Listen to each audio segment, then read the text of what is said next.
Hi Cheryl, how you doing? I got your email, and that I mean it makes sense now. Yes, is Peters Hoffine? Is that your maiden name or your married name? Because I got confused because it says Peters and Hoffine, making it sound like two different people. So I that's confusing. The ampersand, I would say just Peters dash Hoffine.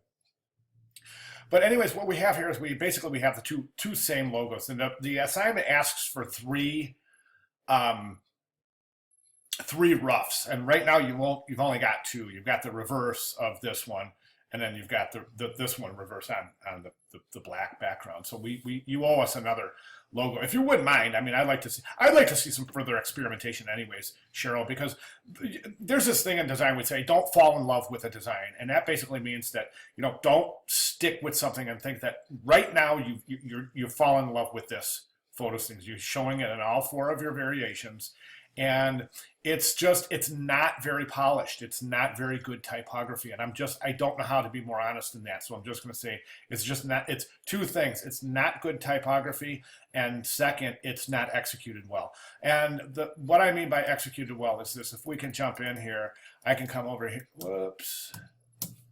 Oh, here. Come over here and we can take a look at this. Looks like it was done with a mouse. So we got like a lot of different stray points here. That opening of that T is closed. And it looks like it meant to be a loop in there. You can kind of see little remnants of it. So it really needs, if you want to use this, it really, really, really needs to be adjusted. Personally, I think photos, it's almost impossible to read. So really reconsider that. I think it's doing more harm than good at this point, only because it's not as completely finished and polished as it should be. My suggestion would be I think it would be really cool if you were to say, okay, use this Peters Hoffine photography. So get rid of this and use something like Peter. This is a pretty nice typeface, by the way. A little bit thin in some areas. I would recommend something like a Universe, something in the Universe family, maybe Gill Sans or a Futura, something in the modern sans serif typeface genre. And think about that, and then Peters Hoffine, and then just photography. Instead of photos, Peters and Hoffine, it's hard to say. It doesn't roll off the tongue like Peters and Hoffine photography. That rolls right off the tongue. Photos, Peters and Hoffine, it doesn't roll off the tongue. It's a little cumbersome. So I don't want to sound like I'm offending you. I don't want to sound like that. I'm just trying to be as honest as I can. Those stray points I was talking about, there's another one right there, that point sticking up there. Here's a couple more over here. Okay, and then I definitely wouldn't recommend this, using the P and H as Peters Hoffine, even though it fits in there rather conveniently. It just kind of throws this really off. So we see Peters Hoffine, and then what looks like Aftos. Can you see what I'm saying? Peters Hoffine, and then Aftos or Otos, which it is Otos, O-P-H-O-T-O-S, but it's just really peculiar. So again, boy. Anyways, so let's get to this. We are going to resubmit this week in discussion board and critique board. So go ahead and make your adjustments and think about what I'm saying, and think about it like that. Now, I do want to mention that it's okay if you want to go photos, but this comes up every now and then. A student wants to brand themselves something differently as a graphic designer. Now, we are in the graphic design program. We are submitting our portfolios to the graphic design department.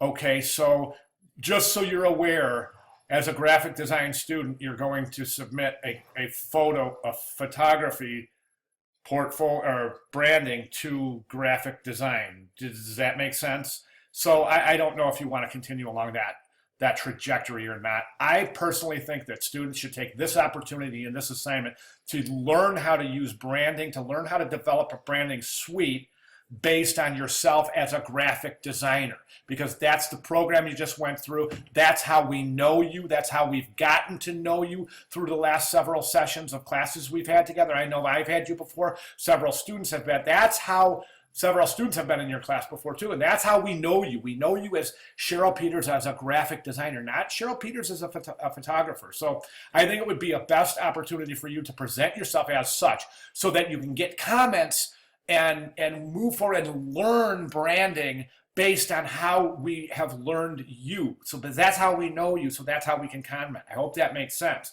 And what you can do from there is once you learn how to brand yourself, and I'm starting with a lot of designers, and that's why I'm saying if we could take this, Peters Hoffine Graphic Design, and build your brand on that. Learn how to build branding. Learn how to tie your branding into your resume, your business card, your letterhead, your leave behind, your website, your portfolio, etc.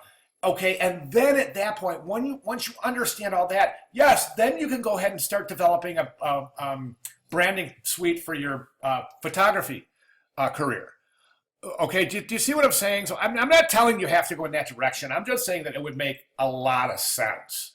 Okay, but you're free to go in the direction you want. Don't worry about me. I'm not gonna, you're not gonna get a bad grade or anything. You're not gonna get a bad grade or anything. You're doing the work, and that's fine. So don't worry about me. Just do this for yourself. I'm just trying to make sense. Okay, so I'm over 6 minutes, and I kind of didn't want to do that because this was going in an email.